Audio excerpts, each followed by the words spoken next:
There are places in the United States where the calendar stopped moving and nobody noticed, or nobody cared enough to do anything about it. The signage is from another era. The architecture is aggressively mid-century. The Main Street economics never recovered from whatever happened in 1973 or 1978. Some of these places are charming, some are just sad. All of them feel like driving into a time capsule. These are the 11 U.S. places that feel completely frozen in time, stuck in the 1970s. Number 11, Gary, Indiana. Gary was not stuck in the 1970s by accident or by charm. It was stuck there by the systematic collapse of the American steel industry, which removed Gary's reason for existing over the course of a decade and left the infrastructure of a major city standing in the weather without adequate population to maintain it. U.S. Steel built Gary in 1906 as a purpose-built company town to support the Gary Works, which, at its production peak, was among the largest steel plants in the world. The city grew to a population of approximately 175,000 by 1960, making it a significant industrial city by any American standard. Then the contraction began. Steel imports increased through the 1970s. The Gary Works shed workers in waves. Labor reductions that were announced in press releases and experienced on the ground as the slow removal of a community's economic foundation. The population began leaving, from 175,000 in 1960 to approximately 70,000 today, and they took the commercial tax base with them block by block. The downtown that was built to serve a city of 175,000 is now largely abandoned. The City Methodist Church, completed in 1926, seating 1,500, sits without a roof and without restoration plans. Its stone exterior still standing, but its interior open to the weather for decades. The commercial district on Broadway Avenue has a vacancy rate that would not make sense in any city with a functional economy. What remains of Gary's cultural legacy is genuinely significant and genuinely strange in proximity to the physical deterioration. Gary is the birthplace of the Jackson family. The family's two-story house at 2300 Jackson Street in Gary is the house where Joe Jackson raised his children on a steelworker's income and built a recording career for his sons that eventually became the Jackson 5 and then Michael Jackson. The house has been maintained as a site of cultural pilgrimage by family relatives since Michael Jackson's death on June 25, 2009, and fans arrive from around the world to see the modest two-bedroom house where one of the most successful entertainers in human history lived before success became possible. The 1970s feel of Gary is not aesthetic nostalgia. It is the physical record of a community that ran out of economic momentum in that decade and has not found a replacement in the 50 years since. The buildings are from the 1940s and 1950s. The vacancy is visible from moving vehicles. The infrastructure operates at the level that the tax revenue of a 70,000-person city can sustain, serving the footprint of a city designed for 175,000. Number 10, Lordsburg, New Mexico. Lordsburg is a small town in Hidalgo County, New Mexico, in the Butte heel of the state near the Arizona border, with a population of approximately 2,500 people and an economy that has not meaningfully updated since the decline of the Southern Pacific Railroad and Interstate 10 bypassed the traditional Route 66-era commercial corridor that sustained it. The town was founded as a railroad community in 1880 and existed for a century as a service stop for railroad workers, later for highway travelers, and then for interstate travelers, a role that diminished significantly as the interstate bypassed the older commercial districts. The downtown of Lordsburg retains the physical architecture of its 1950s and 1960s commercial era. The diner, the motel row, the gas stations, some still operating and some not, In the specific building typology of the highway service economy, the signage and building facades have not been updated in ways that suggest significant reinvestment because there has not been significant reinvestment. The surrounding Hidalgo County is one of the least populated counties in New Mexico and one of the least populated in the United States. The landscape is defined by the Pelanchillo Mountains, the Pyramid Mountains, and the open desert basin of the Animas Valley. The Lordsburg Playa, a dry lakebed southeast of town, is visible from Interstate 10 as one of the signature landscape features of the drive between El Paso and Tucson. The border context matters.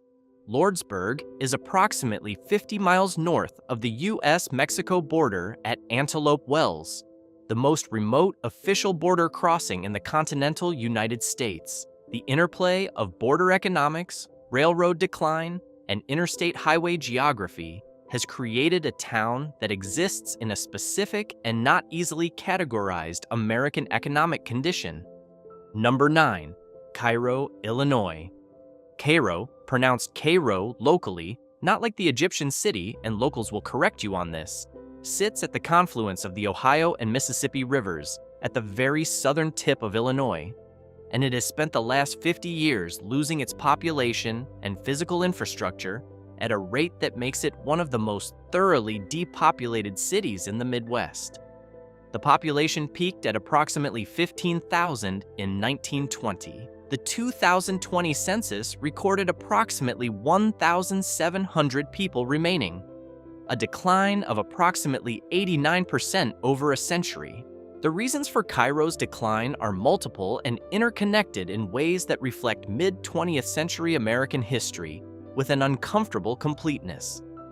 Cairo's geography, which made it a strategic river crossing and trading point in the 19th century and through the first half of the 20th, became a disadvantage when the interstate highway system and river navigation patterns changed. The city is at the tip of a peninsula with limited road access from the east and from the west, and the interstate highways that cross southern Illinois bypassed the historic river crossing routes that had made Cairo valuable. The racial dimensions of Cairo's decline are documented and significant. Cairo was a majority black city by the 1960s, and the period from approximately 1969 through 1974 was defined by a sustained civil rights confrontation. The black community boycotted white-owned businesses, organized under United Front leadership, and engaged in prolonged conflict with city authorities and with white residents who responded with violence at multiple points. The National Guard was deployed to Cairo during this period. The sustained conflict accelerated the departure of residents of both races, and the city never recovered. The population lost during those years.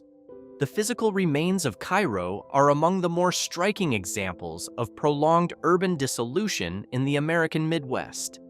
Victorian commercial buildings in various stages of structural failure along Commercial Avenue, the elaborate 19th century courthouse still standing, and the Magnolia Manor, an Italianate Victorian mansion built in 1869 by Charles Gallagher, maintained as a museum. The flood walls that protected Cairo from the confluence of two major rivers also contributed to its spatial isolation, enclosing the city in a concrete ring that felt increasingly like a barrier to connection rather than a protective measure. Number 8. Marfa, Texas. Marfa is on this list not because it is economically declining, but because it preserves the physical architecture and spatial character of a West Texas railroad and ranching town, while also having become, starting in the early 1970s, one of the more unusual art world destinations in the United States. The two things coexist in Marfa's landscape simultaneously, which is simultaneously interesting and occasionally surreal depending on which block you're standing on. Donald Judd, the New York minimalist artist, arrived in Marfa in 1971. He was looking for space to permanently install large-scale work that could not be contained by conventional gallery and museum formats, and Marfa, small, remote, inexpensive, and surrounded by the kind of open Chihuahuan desert landscape that his work seemed to have been made for, provided exactly that. He initially rented space and eventually purchased an abandoned U.S. Army fort, Fort D.A. Russell, established in 1911 and decommissioned in 1946, along with other properties throughout the town. The Chainati Foundation, which manages the Judd permanent installations and work by other artists, opened formally in 1986. Judd died in February 1994, and the foundation has continued his vision of permanent site-specific installation in West Texas. What makes Marfa relevant here is that the non-art Marfa, the Presidio County Courthouse, the ranching economy, the railroad depot, the Southern Pacific ran through Marfa. The Fort Marfa Drive-In Theater, one of the surviving operational drive-ins in Texas, and the low-density commercial strip along Texas Highway 90 retains the physical character of a 1960s to 1970s West Texas town. The population is approximately 1,800 people.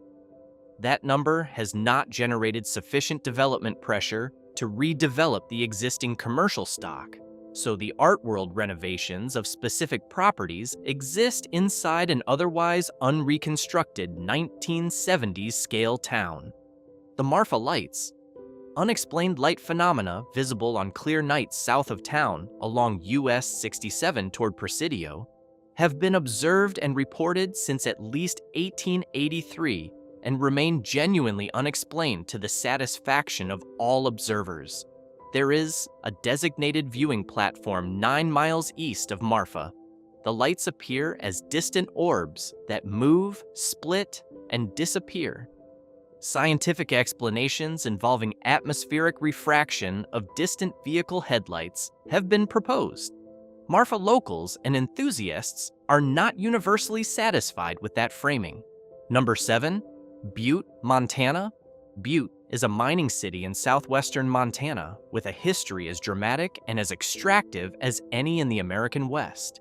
And its physical landscape is the direct result of that history in ways that are still literally visible from the highway. The Berkeley Pit, a former open-pit copper mine on the eastern edge of the city that was active from 1955 through 1982, is one of the largest Superfund sites in the United States. A mile-wide, 1,780-foot-deep excavation now filled with approximately 40 billion gallons of acidic, metal-laden water. The pit is visible from a viewing platform that charges visitors a modest fee to observe what American copper extraction left behind. Butte was, at its peak in the early 20th century, one of the most important and most violent industrial cities in the American West. The Anaconda Company, originally the Anaconda Copper Mining Company, founded by Marcus Daly in 1881, controlled not just the copper mines, but effectively controlled Montana's state government, its newspapers, and significant portions of its legal and political institutions through the first half of the 20th century. Butte's labor history is correspondingly intense. The industrial workers of the world had a significant presence. Strikes were frequent and sometimes violent, and the 1917 speculator mine fire, which killed 163 miners in a single event, remains the deadliest hard rock mining accident in American history. The population peaked at approximately 90,000 and has declined to approximately 35,000. The Uptown Butte district is the primary time capsule element of the city. The commercial buildings from the 1890s through the 1920s are among the best preserved examples of late Victorian and early 20th century mining city commercial architecture in the United States. Built for a much larger population and a much wealthier economy, and now operating at significantly reduced commercial density. The 1970s are specifically relevant to Butte because Anaconda ceased copper smelting operations in 1975, and the Anaconda Company was subsequently purchased by Atlantic Richfield, ARCO, in 1977. The shutdown of the smelter and the corporate acquisition marked the formal end of the Anaconda era in Butte, the conclusion of the arrangement that had defined the city for nearly a century. The commercial vacancies and the quieted streets of uptown Butte are the physical consequence of that transition, still visible 50 years later. Number 6. Eureka, Nevada. Eureka, Nevada is the county seat of Eureka County and has a population of approximately 600 people, which gives it the distinction of being a county seat whose population could fit comfortably in a single apartment building in most American cities. It sits in the middle of Nevada along U.S. Highway 50, famously designated by Life magazine in 1986 as the loneliest road in America, and it has the specific quiet of a place that has not been in a hurry since the silver and lead mines played out in the 1880s. The town has an opera house, the Eureka Opera House, built in 1880, that was restored in the 1990s and is genuinely one of the better preserved examples of Victorian-era opera house architecture in the American West. The Eureka Sentinel Museum occupies the former Sentinel newspaper building and preserves the newspaper's printing equipment from its publication period. The historic commercial district along Main Street retains the scale and building stock of its silver boom era in a state of preservation that reflects minimal development pressure. What makes Eureka feel specifically 1970s rather than simply historic is the commercial layer that was added to the Victorian fabric during the mid-century period and then stopped. The signage, the gas station configurations, the motel buildings from the highway travel era that now sit empty or underoccupied. The 1970s infrastructure overlay on an 1880s town, left in place without update, produces the specific temporal texture that this list is describing. The remoteness of Eureka is real. The nearest significant commercial center is Ely, approximately 70 miles to the east, or Austin, approximately 70 miles to the west. Driving US 50 across Nevada is one of the more genuinely lonely American road experiences, and Eureka is the town in the middle of it. Number 5. Bisbee, Arizona. Bisbee is a former copper mining town in Cochise County, Arizona, set in the Mule Mountains near the Mexican border, with a current population of approximately 5,000. It was one of the largest cities in the Arizona Territory before statehood. The Phelps Dodge Corporation copper mine at Bisbee operated from 1880 through 1975, and the town built to support nearly a century of copper production reflects the prosperity of that run in its Victorian and Craftsman-era architecture, its unusually ornate public buildings, and its commercial district scaled for a substantially larger working-class population. The Lavender Pit, the open-pit copper mine that operated from 1954 until the final closure in 1975, is now a Bisbee landmark, an enormous terraced excavation visible from the surrounding hillside neighborhoods.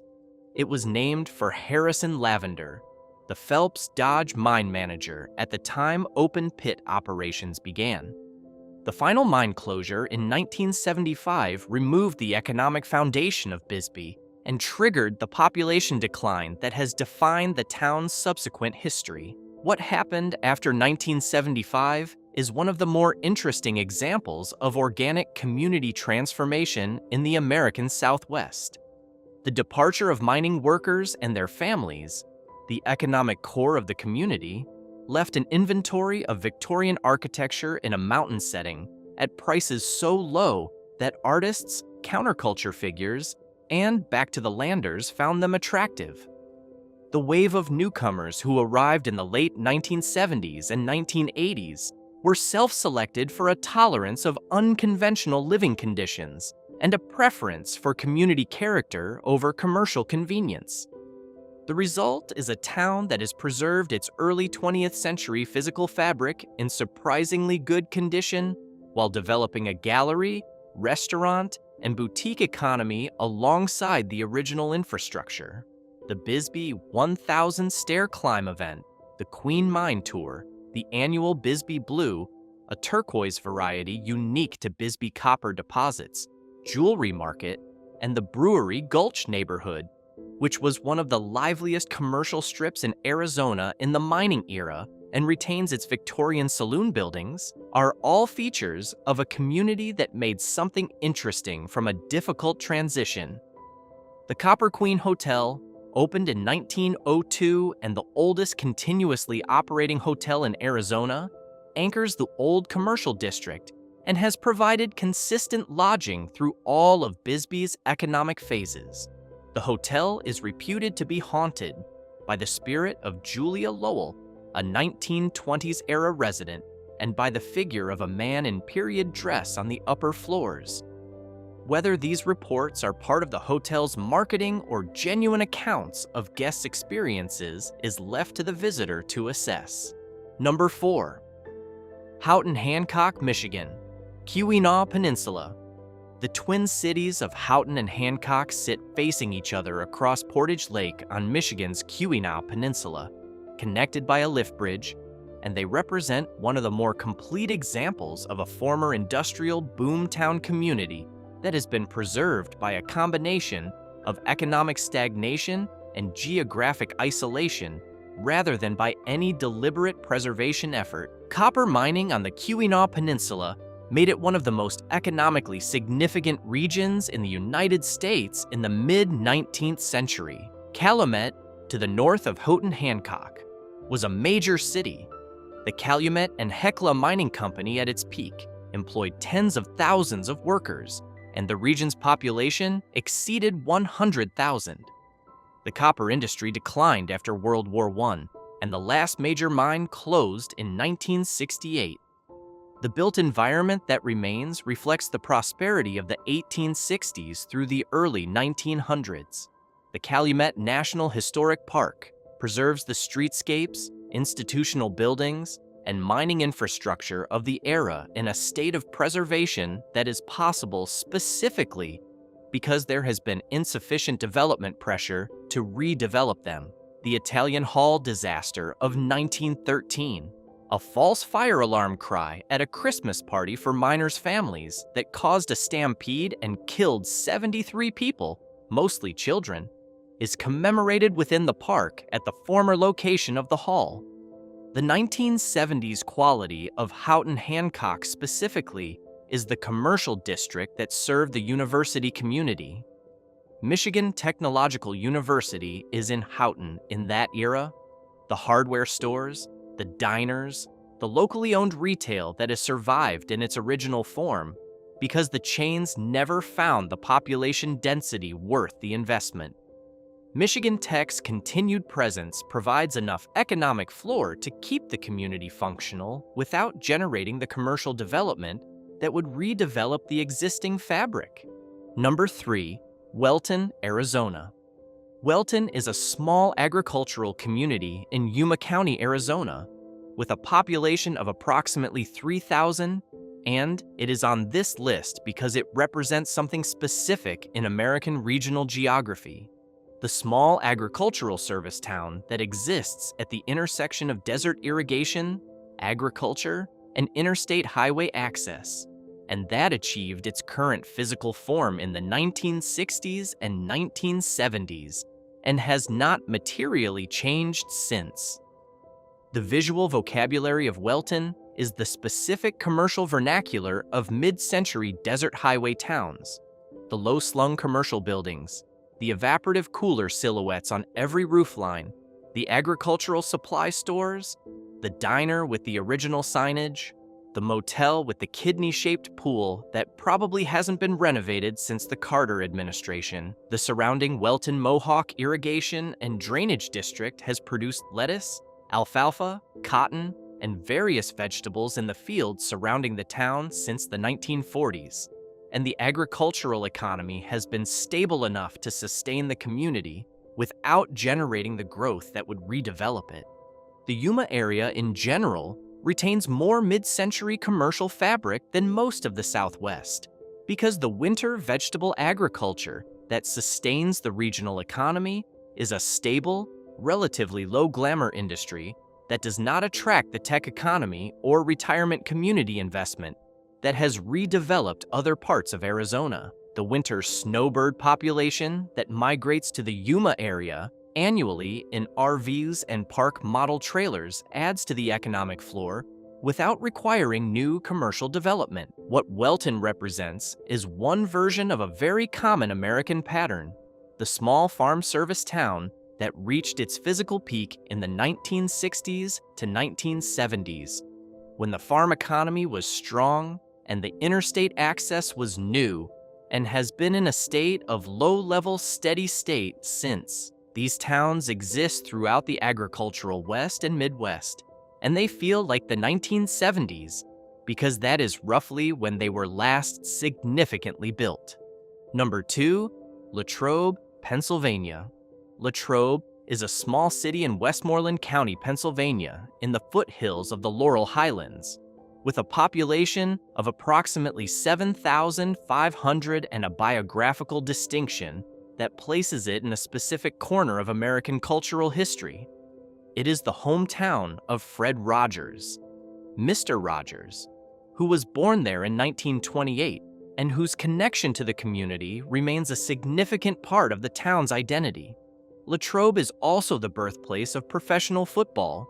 The first professional game was played at Latrobe in 1895, though this historical claim has competitors. And the claimed birthplace of the banana split, created in 1904 at a Latrobe pharmacy, though Wilmington, Ohio disputes this claim. The city's physical character reflects its steel and coal supporting economy. It was a mill community, not a city of origin in the regional economic sense, and its commercial district was built to serve the mill workers rather than to compete as a regional center.